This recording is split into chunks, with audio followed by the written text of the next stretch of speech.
Hey Sense, I'm Cooper Effing. I'm Andrew Farrig, and welcome to the first ever edition of The Surge. This is our new monthly sports show where we'll show you highlight reels, commentary, and player profiles throughout the year. In this edition, we cover a historic home opener, a transfer student with an interesting story to tell, and the tough start to the fall season for one sports team. And with that, let's roll the intro.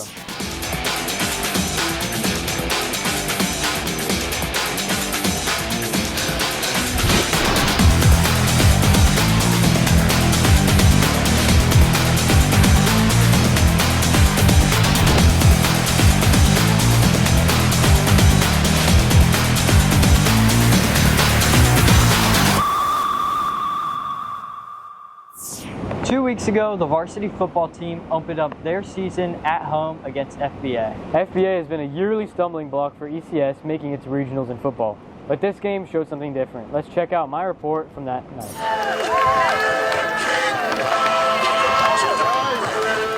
Tonight is the home opener for Sentinels football as they take on their Southwest Florida rival FBA. There was no real progress from either team in the first half as both sides struggled to gain momentum. Pass! Defense ruled the first half. Every drive stalled and the scoreboard stayed empty. But in the second half, the Sentinels turned up the heat. First half we weren't coming out so strong, but second half we came back and we did what we could do. After some mistakes by FBA, they broke through with the game's first touchdown scored by Liam Avon.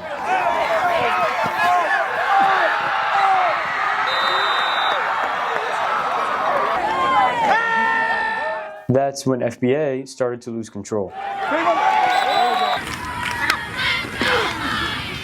The Sentinels put the nail in the coffin, scoring 3 more touchdowns to close it out 29-0. Oh, it's awesome. You know, we haven't beaten them since 2011. I think it's a milestone for our program, and hopefully this will propel us to do more. I was just really excited, you know. A lot of thoughts going through my mind. I didn't know what celebration to do, you know, but I was just really excited. Overall, the Sentinels dominated, though they did rack up quite a few penalties along the way.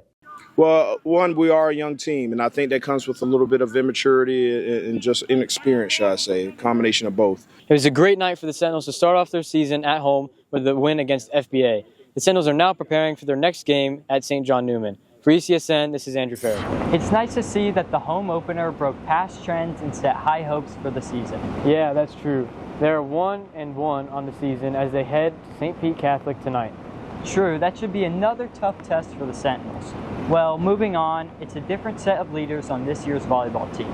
They have 3 times as many seniors as last year. That's true. One of the members of the volleyball team is a recent transfer, but her story is more than that. Outside hitter, number 10, Hannah Cote. This is her first year playing for ECS, but it will also be her last one here. Outside hitter Hannah Cote went to Bonita Spring High School up until this season, but she chose to finish her high school career at ECS as a senior. Yeah, Hannah is a great transfer that we got this year, and she's a leader. She's one of our captains, and she brings a lot offensively to the table for us this season. Like a lot of athletes, Hannah also felt a struggle between school and sports. But when she reached that turning point, she knew she wanted to move to a new school where she could keep chasing her volleyball dreams. It's definitely a challenge coming from school and going to practice 4 hours right after school. I think that it affects my school life in a very good way. It impacts me majorly, but it has also taught me to build friendships. She just came into our team and all around the entire environment just changed, and she just changed the dynamic on our court. I chose to come to ECS because of the amazing volleyball program, the coaches, the players. Volleyball gives Hannah chances to build strong friendships along the way. It also helps her commit to Georgia University. My attitude, my effort, and just being a good teammate overall on the court is a really big thing when you get in recruiting. Big choices always come with sacrifices, but Hannah is one of the few who truly knows what she wants. For ECSN, I'm Claire Xu. Thanks, Claire. Hannah's been making her mark on ECS as a first-year senior, and good luck at Shorter University. Our final story focuses on a team here at ECS. They've had a lot of setbacks so far, but have shown a lot of promise. Let's check out Chase's story from their first regular season meeting. It's early Saturday morning on Labor Day weekend, and we're here today at the 5K run for the DDD Invitational, which is the first major meet of the season. Many are sick and injured, but that doesn't prevent the other cross-country kids from going ahead and doing it. This Invitational has students compete in a race a little longer than 3 miles. And even though several of the athletes on the team were out, the coach still had plenty of good things to say about how well they did. It was good. It was hot today.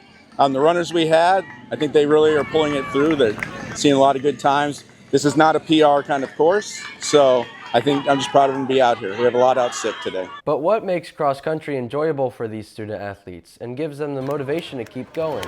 It's like I think it's one of the hardest sports. It's endurance. It's, you have to be tough for it, and I think, I just enjoy doing that and running the distance. With everything that happened here today, Coach Rulo has some goals and high hopes for this year's team. For this season, we get everybody healthy.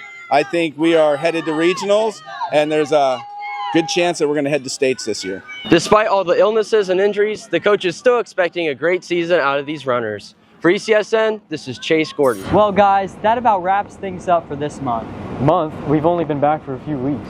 That's true, so just wait until our next episode to see what we will have for you next month. Yeah, because if you thought August was busy, September is going to be unreal. So until next time, thanks for watching, and we'll see you next month on The Surge.